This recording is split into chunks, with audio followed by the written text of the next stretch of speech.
పరిశుద్ధ నామమునకు స్తోత్రం కలుగునుగాక. దేవుని బిడ్డలారా, ప్రేమించిన ఈ ఆశీర్వాదకరమైన సమయాన్ని బట్టి మన ప్రభువుకు కృతజ్ఞతలు చెల్లిద్దాం. హల్లెలూయా, హల్లెలూయా. ఇంకా కరోనా ధ్యానం మానేద్దాం. కరోనా దాని తర్వాత ఇంకా వచ్చే అనేకమైనటువంటి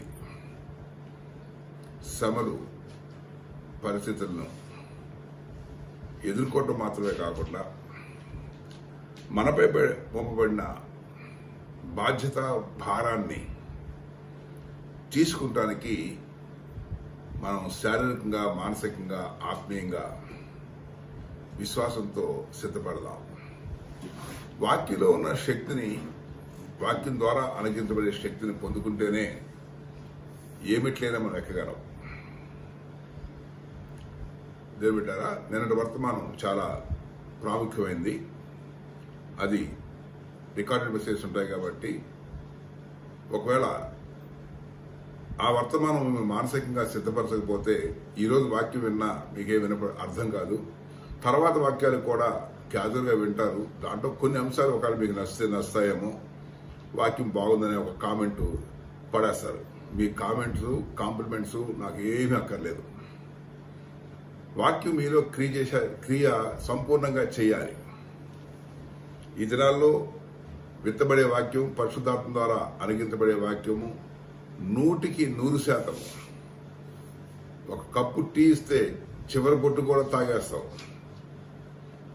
పాలు తాగుతావు, అన్నీ తాగుతావు, కానీ వాక్యం మాత్రం అరకొరగానే ఆస్వాదిస్తావు. కారణం తెలుసా? నీలో ఉన్న అనాసక్తి, క్యాజువల్ లివింగ్ అన్నమాట. రోజు వింటాం కదా వాక్యం, రోజు కొంత తీసుకుంటే సరిపోతుంది. కానీ దేవుని బిడ్డలారా, ఇప్పుడు అనుగ్రహించబడే వాక్యాలు రాబో కాలం కొరకు నువ్వు నిలబడాలంటే ఖచ్చితంగా వర్తమానాల్లో ఉన్న శక్తి నువ్వు పొందుకోలేకపోతే, వర్తమానం చేత నీ విశ్వాసము బలపరచబడకపోతే భవిష్యత్తులో పొట్టులాగా తేలిపోతావు. గాలిలో ఎగిరిపోయే పొట్టులాగా నీలో ఆ మంచి పదార్థం అనేది ఉండే అవకాశం ఉండదు. సరే, విషయంలోకి వస్తే నిన్న దినం ధ్యానించిన అంశం దేవుని కుమారుల మీద సృష్టి మిగిలిన ఆశతో ఎదురు చూస్తోంది, కనిపెట్టుకుంటా ఉంటుంది.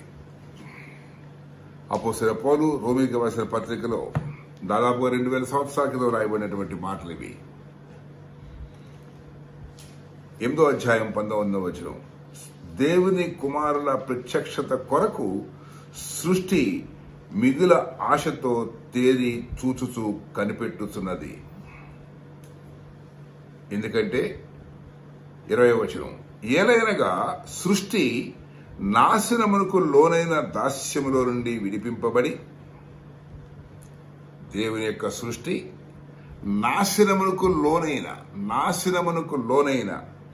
దాస్యములో నుండి విడిపింపబడి, మనుషులు కాదండి, కుటుంబం కాదండి, వ్యక్తి కాదండి, దాస్యం ఇక్కడ దేవుని యొక్క సృష్టి నాశనముకు లోనైన దాస్యములో నుండి విడిపింపబడి దేవుని పిల్లలు పొందబోవు మహిమగల స్వాతంత్రము, అంటే మనము భవిష్యత్ కాలంలో పొందుకోబోయే మహిమగల స్వాతంత్ర్యం, ఒక సంపూర్ణ విమోచన ఏదైతే మన కొరకు సిద్ధపరచబడి ఉందో, దేవుని కుమారులు అనుభవించబోయే ఆ సంపూర్ణమైనటువంటి మహిమగల ఆ స్వాతంత్రాన్ని పొందుదును అని నిరీక్షణ కాదే. ఎవరికి నిరీక్షణ? సృష్టికి నిరీక్షణ. సృష్టి దేనిని నిరీక్షిస్తుందంటే మనము, అంటే దేవుని కుమారులము దేవుని పిల్లలము అయిన మనము పొందుకోబోయే మహిమగల స్వాతంత్ర్యము తాను కూడా పొందుకుంటుందనే నిరీక్షణ.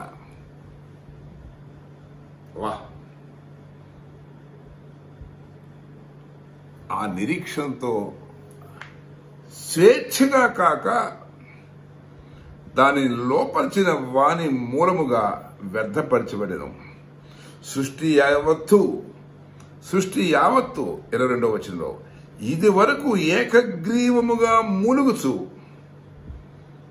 సృష్టి యావత్తు ఇది వరకు ఏకగ్రీవముగా మూలుగుచు ప్రసవ వేదన పడుచున్నదని ఎరుగుదాము. ఆయన ఎరిగాడండి. మనకిప్పుడు ఆ అనుభవంలోకి వెళ్తున్నాం. మనం కట్టవలసిన రెంట్లు, మనకు ఉన్నటువంటి హార్డ్షిప్స్ గురించి సతమతమైపోయి బాధపడవలసిన సమయం ఇది కాదు. శరీరాన్ని బాధించి వేధించే ఈ బాహ్య పురుషుడికి కలిగే ఇబ్బందులు గురించి చింతించే సమయము ఇది కాదు. నాకు చాలా ఉన్నాయి.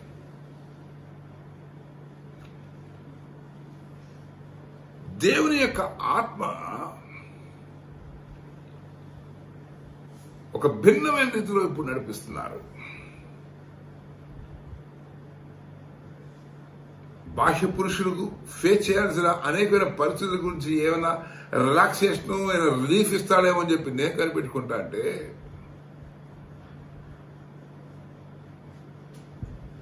వాటి గురించి మాట్లాడట్లా. ఆంతరంగ పురుషుడికి, నూతన పరచబడుతున్న ఈ ఆంతరంగ పురుషుడికి కొన్ని భారాలు, బాధ్యతలు ఆయన కనపరుస్తా ఉన్నాడు. దేవునికి మహిమ కలుగును గాక. సృష్టి యావత్తు ఇది వరకు ఏకగ్రీవముగా మూలుగుచు ప్రసవ వేదన పడుతున్నదని మనం ఎరుగుదాము. 23వ వచనం ఇంకా శ్రేష్టమైన వచనం. అంతేకాదు, ఆత్మ యొక్క ప్రథమ ఫలముల నొందిన మనము కూడా, ఏంటండి చదవండి. ఆత్మ యొక్క ప్రథమ ఫలములను నొందిన మనము కూడా. అమ్మో, అంత ఫాస్ట్ వద్దమ్మా. ఇంత స్లోగా చదువుతుంటేనే ఆ చెవుల్లోకి ఎక్కదు. మరేంటి, ఈ మధ్య ఒక సంఘానికి కాపరికి ఫోన్ చేశా ఈరోజు మధ్యాహ్నం. ఎలా ఉంది మీ సేవ ఏంటి అని అడిగా. ఏముంది, నా ఇంట్లో నేను, మా విశ్వాసం చేసుకుంటున్నారని చెప్పారు. ఏం చేసుకుంటున్నారన్న అంటే 15 ఏళ్ళ బట్టి వాళ్ళు నా దగ్గర తరఫీదు పొందుకున్నారు. వాళ్ళ పొయ్యికి వాళ్ళు వంట వాళ్ళు వండుకుంటున్నారు, నా పొయ్యికి నా వంట నేను వండుకుంటున్నాను. నా ప్రభుత్వం నేను ఎలా గడుపుతున్నాను, నా విశ్వాసం కూడా అలా గడుపుతున్నారు. నో నో నో నో నీకు నీ విశ్వాసానికి మధ్య కాంటాక్ట్ ఈ రకంగా గ్యాప్ రావడానికి వీలేదని గట్టిగా హెచ్చరిస్తే వాళ్ళు ఎదురుగుండా ఉంటేనే సరిగ్గా వినరు. నాకు నువ్వు చెప్పినట్టుగా ఈ కాన్ఫరెన్స్ పెట్టుకుంటే వాళ్ళు వింటారో వినరో కూడా నాకు తెలియదు అని ఆ విశ్వాసం మీద ఉన్నటువంటి అభిప్రాయం, అది నాకు ప్రమాణం వచ్చింది. మరి నా విశ్వాసం వింటున్నారా వింటలేదా అని నాకు నమ్మకం. అత్యధికమైన విశ్వాసులు ఖచ్చితంగా వింటారని నమ్ముతున్నాను. ఎందుకంటే నిన్న దినం వాక్యం విన్న తర్వాత ఒక సహోదరి ప్రత్యేకంగా కృతజ్ఞతలు తెలిపించింది, థ్యాంక్స్ అని.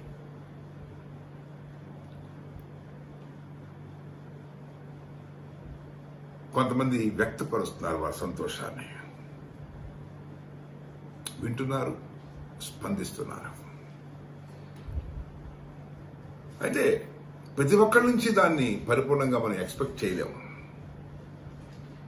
కానీ ఆత్మయందు ఆసక్తి గల వారు, ఆత్మీయ ఉపదేశమందు ఆసక్తి కలిగిన వారు సంఘంలో చాలా మంది ఉన్నారని నాకు ఒక ప్రగాఢమైన విశ్వాసం. ఎందుకంటే ఈ సహవాసం ఈ రోజు ఆరంభమైంది కాదు, గత 8 సంవత్సరాలుగా ఇది కొనసాగుతా ఉంది. దేవుని బిడ్డారా, మీ అటెన్షన్ ని పే చేయండి. చదువమ్మా. ఆత్మ యొక్క ప్రథమ ఫలముల నొందిన మనము కూడా ఆత్మ యొక్క ప్రథమ ఫలములను నొందిన మనము కూడా దత్త పుత్రత్వము కొరకు అనగా మన దేహం యొక్క విమోచనము కొరకు కనిపెట్టుచు మనలో మనము మూలుగుచున్నాము. ఏమండి, సృష్టి మూలుగుతాంది. అందరూ చెప్పండి, ఎవరు మూలిగారు ముందు? సృష్టి మూలుగుతాంది. ఇప్పుడు మనము మూలుగుచున్నాము. మూలుగుతున్నావా? ఆ తర్వాత మనలో ఉన్న దేవుని యొక్క ఆత్మ కూడా మూలుగుతూ ప్రార్థన చేస్తున్నారు. ఆయన మూలుగుడు ఎందుకు, సృష్టి యొక్క మూలుగుడు ఎందుకో తెలిసింది. మనం పొందుకోబోయే ఆ మహిమగల స్వాతంత్రము యందు నిరీక్షణ కలిగిందై సృష్టి దేవుని కుమారులు పొందుకోబోయే ఆ మహిమగల స్వాతంత్రం ఆపిమ్మట వారు కూడా అది కూడా పొందుకోవాలని సృష్టి చూస్తా అంటే, ఇక్కడ దేహ విమోచన కొరకు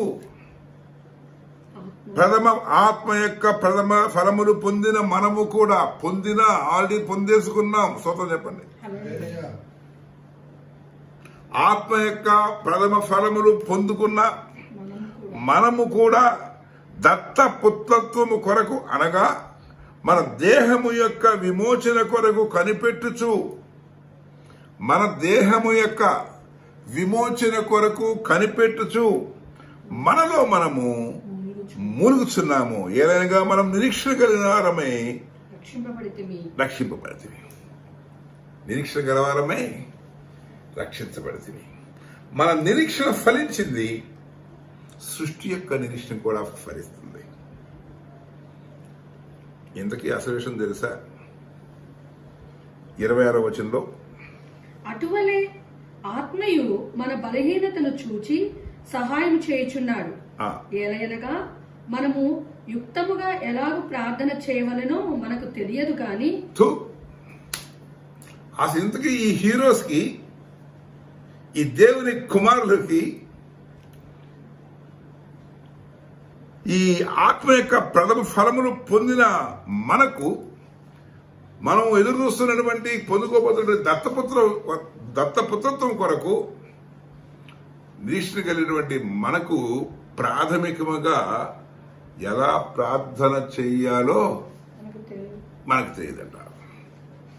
అంటే ఏకదం బాటం లెవెల్లో ఉన్నాం. ఎవరు పొందుకోలేని కేవలము దేవుని పిల్లలమైన మనం మాత్రమే పొందుకొని పోయే మహిమగల స్వాతంత్రము మనం పొందుకోవలసి ఉండగా, మనలో ఈ ప్రార్థన చేసే కెపాసిటీ, మనలో ఈ ప్రార్థన చేసే కెపాసిటీ, సామర్థ్యము, మన ముందుండే టాస్క్స్, ప్రభు మనపై పెట్టినటువంటి భారముల గురించి చేయవలసిన ప్రార్థన చేయడానికి సీన్, మన భాషలో సీన్, సామర్థ్యము మనకు లేదని ఆత్మ సాక్ష్యం చెప్తున్నారు. ఇక్కడ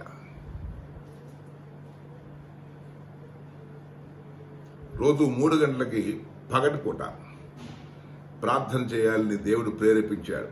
దాదాపు 1 వీక్ బ్యాక్. నాకే అనుకుంటే అదే 1 వీక్ బ్యాక్ ఏలూరులో ఉన్న మా ఉషా గారికి కూడా అదే ప్రేరేపణ కలగజేశారు. మీకు తెలుసా, ఈ వారం బట్టి ఏ రోజు గారు అనుకుంటున్నా కానీ ఆ ప్రార్థన చేయడానికి ధైర్యంగా నన్ను నేను ప్రభుకి కనపరుచుకోలేకపోతున్నాను. కేసీఆర్ తిట్టినట్టుగా పిరక సన్నాసిలాగా ధైర్యం లేదు. ముందున్న అంటే ఏంటంటే అక్కడ ముందున్న ఛాలెంజెస్ 21 దినాలు ఛాలెంజ్ చెప్తే దాదాపు 40 మంది బైబిల్ చదివి వండర్ఫుల్గా అచీవ్మెంట్. దాంట్లో కొంతమంది అయితే మెరుపులు మెరిపించారు, పిడుగులు కురిపించారు. చిన్న చిన్న పిల్లలు సైతం 3 రోజుల్లో బైబిల్ చదివేశారు, 5 రోజుల్లో చదివేశారు, 7 రోజుల్లో చదివేశారు, 10 రోజుల్లో చదివేశారు. 21 దినాలు చదవాల్సింది చదివారు, మళ్ళీ ఇంకోసారి చదివేశారు. నాకు పిచ్చెక్కిపోయింది. ఆత్మ వాడిని ఎంత బలపరిచిందో చూస్తే నేను ప్రభువుని మహింపరచకుండా ఉండలేకపోతున్నాను. దేవునికి మహిమ కలుగును గాక. మజిల్స్లో ఇట్లా కొంచెం స్ట్రెంత్ వచ్చినట్టుగా అనిపిస్తుంది.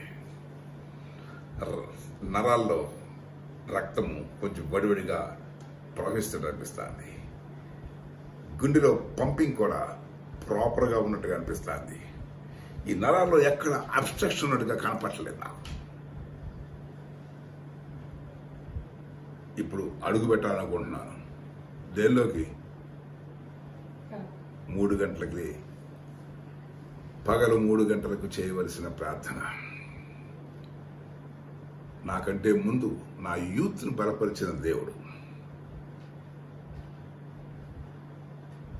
నన్ను బలపరచరా? అందుకనే ఎవరెవరైతే చదివారో వారందరినీ ఈ 3 గంటల ప్రార్థనకి నేను ప్రత్యేకమైన వెల్కమ్ కార్డుతో వాళ్ళు ఆహ్వానిస్తున్నాను. రేపటి నుంచి స్టార్ట్. మిగిలిన సగం నాకు అనవసరం. వస్తే రండి, రాకపోతే రాకపోండి. ఎవరి చాయిస్ అండి. All are welcome.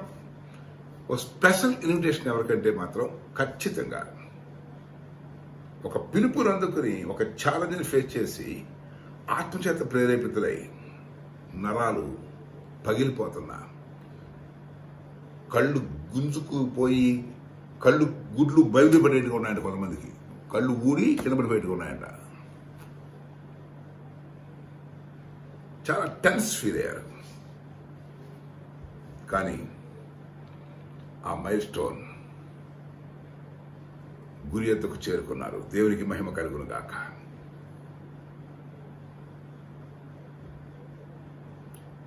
మన యువజన భాగం నాయకుడు లోదర్ ప్రశాంత్ కుమార్ చెబితే చాలా హ్యాపీ ఫీల్ అయ్యారు. అంకుల్ రియల్లీ అంతమంది చదివారా? 3 రోజులు చదివేశారా? కొంతమంది ఇది ఒకసారి 20 రోజులు చదివి దాంట్లో మళ్ళా 3 రోజులు, 5 రోజులు, 7 రోజులు, 10 రోజులు ఏమైపోయింది అన్నాడు. అంటే ఘనత కోసం కాదు, ఆత్మ ఇంతగా బలపరచగలదని బలపరిచి ఈ మహిమలో ఈ ఛాలెంజ్ని రీచ్ అయిన స్థితిలో నిలబెడతాడని ఆరంభ దినాలు అనుకున్నారా? మధ్య దినాల్లో అనుకున్నారా? ఒకరిద్దరికి ప్రత్యేకంగా ప్రార్థన చేసి బలపరచవలసి వచ్చింది. నిజమే, వాళ్ళ సిచ్యుయేషన్ చాలా వరస్ట్గా ఉన్నాయి. చాలా బలహీనలు పాపం. వారి రెగ్యులర్ లైఫ్లో జనరల్గా ఉండే పనులే చేసుకోలేని బలహీనలు. అమ్మగారైతే పంచకళ్యాణి గుర్రం ఎక్కి పరిగెత్తింది వాక్యం చూడటం కోసం. అప్పు యూత్తో ఒక ఉత్సాహంతో అమ్మగారు ఇంత సీన్ ఉందా అనిపించింది నాకు. చూడంగా నేను ఒక్కడనే ముసలాన్ని అయిపోయాను అనుకున్నా. ఇప్పుడు నా వంతు వచ్చింది. దేవుని పరిశుద్ధులారా, ఈ రాత్రికి నన్ను ఎత్తిపెట్టి మార్నింగ్ కనిపిస్తుంది కదా, నా గురించి ఎత్తిపెట్టి ప్రార్థన చేయండి. ఈరోజు పగలు 3 గంటలకి మీరు అడగకుండా 21 డేస్లో బైబిల్ చదివిన వాళ్ళకి డైరెక్ట్గా కాల్స్ వస్తాయి. 10 to 3 మధ్యాహ్నం. అది ప్రభు కోరుకున్న సమయం, ప్రభు చెప్పిన సమయం. ఇప్పటికే ఎన్నో నిబంధనలు ఉన్నాయి. ఇప్పుడు ఒక ప్రార్థనలో గడపడం కోసం మీరందరూ కూడా సిద్ధపడి మీ ప్రార్థనలో నన్ను ఎత్తిపట్టి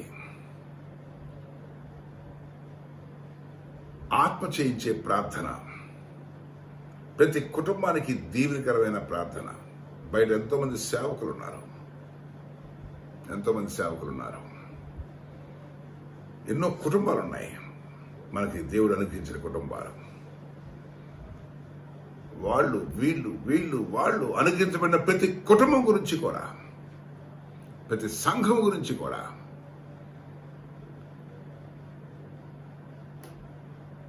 ప్రార్థన చేద్దాం. ప్రభు ఒక లాస్ట్ బ్యాటిల్ కొరకు మనం సిద్ధపరుస్తున్నాడు. ఈ ప్రార్థన, ఈ పరిచర్లో ఈ 21 దినాల్లో ఛాలెంజ్ మీట్ చేసిన వారు మాత్రమే కాక ఇంకా మిగిలిన వాళ్ళు ఎవరైనా ఆసక్తి ఉంటే వారు అమ్మగారికో, నాకో, స్వప్న, కెరియా, ఈ నెంబర్స్ ఉంటాయి కదా మీ దగ్గర, అవైలబుల్ నెంబర్స్, మీ ఛానల్స్ ద్వారా సంఘానికి అప్రోచ్ కండి. లేదా కాన్ఫరెన్స్ నెంబర్లు ఆన్లో పెట్టమ్మా. రేపు సుచారణ అయిపోయిన తర్వాత ఆన్ చేసి ఆంటీకి అప్ చెప్పు, ఆంటీ రెస్పాండ్ అయిపోతుంది. అదే లేదా దగ్గర పెట్టుకుని ఇష్టం. ఆ కాన్ఫరెన్స్ నెంబర్స్ని ఆన్లో పెడతాం. ఎవరు దీంట్లో పార్టిసిపేట్ చేస్తారో వాళ్ళందరూ కూడా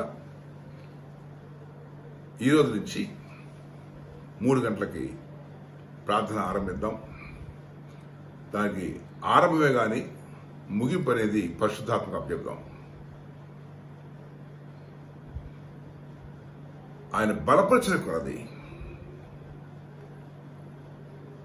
ఆయన నిలబెట్టిన కొలది. 26వ వచనం, అటువలే ఆత్మయు మన బలహీనతను చూచి సహాయం చేస్తున్నాడు. ఇంతమందిని ప్రేరేపిస్తున్న నాకు నేను ఎంతసేపు ప్రార్థన చేస్తానో నాకు తెలియదమ్మా. 2, 2:30, 3 గంటలు ప్రార్థన చేసే దినాలు ఉన్నాయి. కానీ రేపు నేను ఎంతసేపు ప్రార్థన చేస్తాను, ఎంత ఎఫెక్టివ్గా ప్రార్థన చేస్తాను అనేది తెలియదు.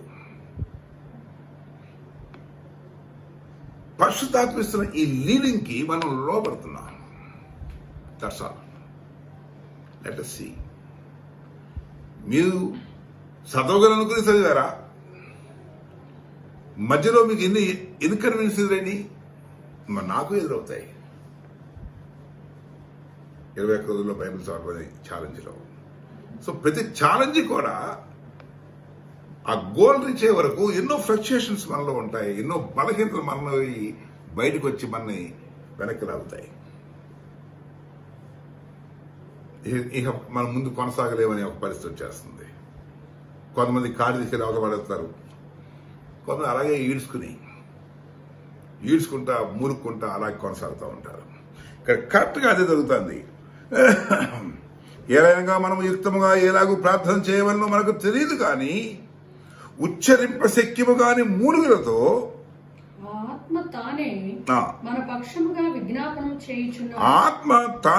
మన పక్షముగా విజ్ఞాపనము చేయుచున్నాడు. మరియు హృదయములను పరిశోధించువాడు ఆత్మ యొక్క మనస్సు ఏదో ఎరుగును. ఎలయనగా ఆయన దేవుని చిత్త ప్రకారము పరిశుద్ధుల కొరకు విజ్ఞాపనము చేయుచున్నాడు. అది మనం చేస్తున్నామా, ఆయన చేస్తున్నాడా? మనకి చేత కాదు, మనం పోయి అక్కడ నిలబడ్డాం. మన పాపములు పరిహరించబడటానికి శిక్ష మనం అనిపించామా, క్రీస్తు అనిపించాడా? మన పాపం శిక్ష ఎవరు అనిపించారు? సిలువలో ఆయన అనిపించాడు. కానీ పౌలు గారు ఏమంటాడంటే, ఆయన సిలువలో ఉన్నప్పుడు ఆయనలో నేను ఉన్నానంటున్నాడు. నా పాపము ఉన్నప్పుడు నేను ఉన్నానంటున్నాడు. పునరుద్ధరణ అయినప్పుడు ఆయనలో నేనున్నానంటున్నాడు.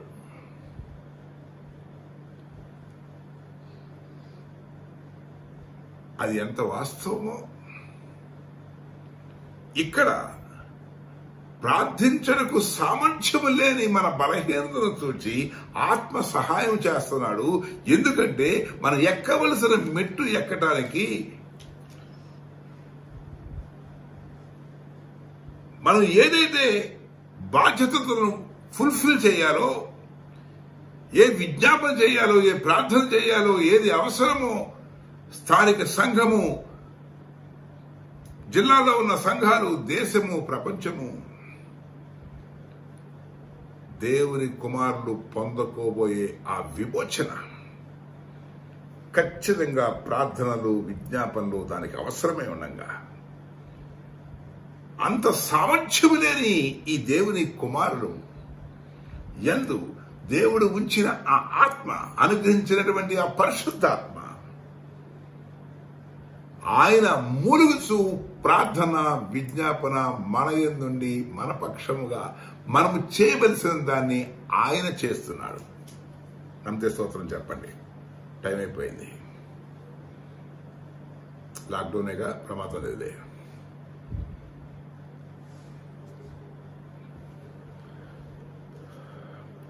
ఏలైనగా 20 వచనం చూడండి. మరియు హృదయమును పరిశోధించువాడు ఆత్మ యొక్క మనస్సు ఏదో ఎరుగును. ఏలైనగా ఆయన దేవుని చిత్త ప్రకారము పరిశుద్ధుల కొరకు విజ్ఞాపనము చేస్తున్నాడు. దేవుని చిత్త ప్రకారము మన యందు ఉంచబడిన పరిశుద్ధాత్మ విజ్ఞాపన చేస్తున్నాడు. నమ్మితే స్తోత్రం చెప్పండి. దేవుని చిత్త ప్రకారం తండ్రి కుడిపార్శ్వమున ఆశీనుడైన యేసు ప్రభు వారు ఏం చేస్తున్నాడు? మన నిమిత్తమే విజ్ఞాపన చేస్తున్నాడు. ఎంత కృప కదా! మన కొరకే సమస్తము చేసి ముగించిన ప్రభువు ఆ రక్షణ సంకల్పంలో మనం ఆయన్ని అంగీకరించి ఆయనలో మనం కనపరుచుకున్న తర్వాత మన గురించి తండ్రి కుడిపార్శ్వమున కూర్చుని విజ్ఞాపన ఆయన చేస్తూ మన యందు ఉంచబడిన పరిశుద్ధాత్మ కూడా దేవుని యొక్క చిత్తము చొప్పున మన యందుండి విజ్ఞాపన చేస్తున్నాడు. ఇప్పుడు దేవుని కుమారుల యొక్క రోల్ అర్థమైందా? ఆ రోల్ రేపు అంటే ఈ దినం 3 గంటలకి ఆరంభిద్దాం. తండ్రి కుడిపార్శ్వమున యేసు ప్రభు వారు మన గురించి విజ్ఞాపన చేసి మనం బలపరుస్తాడు. అంతేకాదు మన కొరకు పంపబడిన పరిశుద్ధాత్మ మన యందుండి దేవుని యొక్క చిత్తము, దేవుని యొక్క చిత్త ప్రకారము మనం చేయవలసిన వారి కొరకు విజ్ఞాపన ఆయనే మన యందుండి మనతో చేయిస్తాడు. మన పెదవులను వాడుకుంటాడు, మన దేహాన్ని వాడుకుంటాడు, మన సహవాసాన్ని అంతటినీ వాడుకుంటాడు. దేవునికి చెందిన ఆత్మ మన యందు ఉన్నది, దేవుడు పంపిన ఆత్మ మన యందు ఉన్నది. మనం కలిసి ఈ ప్రార్థన ఆరంభిద్దాం.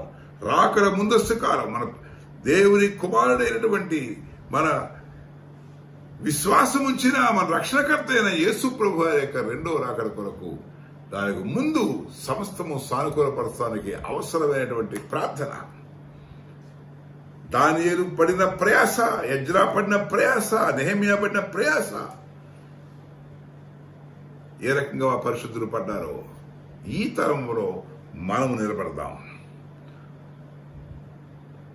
మన రక్షకుడైన యేసు ప్రభు వారి యొక్క విజ్ఞాపన, ఆయన పంపిన పరిశుద్ధాత్మ మన యందు ఉండి మనతో చేయించే విజ్ఞాపన సమస్త పరిశుద్ధుల కొరకు ఆశీర్వాదకరంగా మనం వాడబడతాం.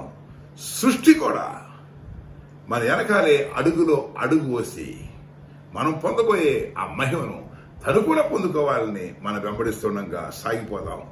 అట్టి శ్రేష్టమైన నడిపింపులోకి మనందరినీ పరిశుద్ధాత్మ దేవుడు నడిపించి ఆశ్రయించను గాక. ఆమేన్. ప్రార్థన చేసుకుందాం. పరిశుద్ధుల ప్రేమ స్వరూపి పాదాలు పొందనారు. మీ ప్రియకుమార రక్తంతో సంపాదించుకున్న మా జీవితాలు ఎంత ధన్యకరమైనవి, ఎంత హీరోయిక్గా ప్రభువా మేము జీవించవలసి ఉన్నది. నా తండ్రి, మేము ఎంత బలహీనమో దేవా లేఖనాల్లో స్పష్టంగా ప్రభు అపోస్తలుడైన పౌలు చెప్తా ఉన్నారు. కానీ మీరు చేసే ప్రార్థన, విజ్ఞాపన, అలాగే మీరు పంపిన పరిశుద్ధాత్మ మా యందు మూలుగుతూ చేసే ప్రార్థన తండ్రి, అయ్యా ఓ ప్రభువా నా తండ్రి, ఆ సంపూర్ణమైన ఆ విమోచన కొరకు ప్రభువా తండ్రి అయ్యా దేవానికి స్తోత్రాలు జరిగి మేము పొందబోవు మహిమ గల ఆ స్వాతంత్రం పొందుకుంటానికి మేము సాగిపోతూ ఉండగా సృష్టి మా వెనకాలే ఫాలో అవుతుంది ఆయన. నా తండ్రి అట్టి ఘనమైనటువంటి ఉన్నతమైనటువంటి మెట్టులోకి ప్రభువా మేము తండ్రి దేవుని కుమారులు ప్రతి ఒక్కరు కూడా సిద్ధపడినట్టుగా సహాయం చేయండి.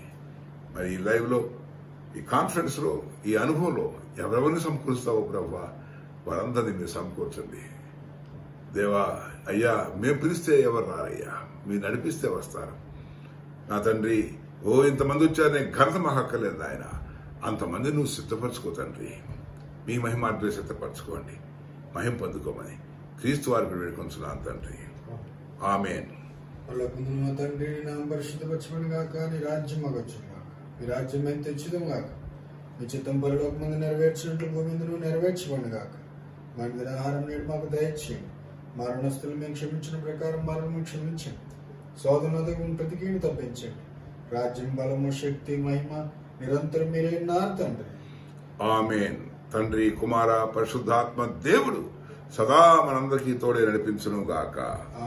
ఆమేన్. యెహోవా మీకు తోడే ఉండును గాక, యెహోవాను ఆశీర్వదించును గాక, ఆయన శ్రేష్టమైన మార్గాల్లో మనందరినీ నడిపించును గాక. ఆమేన్, ఆమేన్, ఆమేన్. అందరికీ వందనాలు.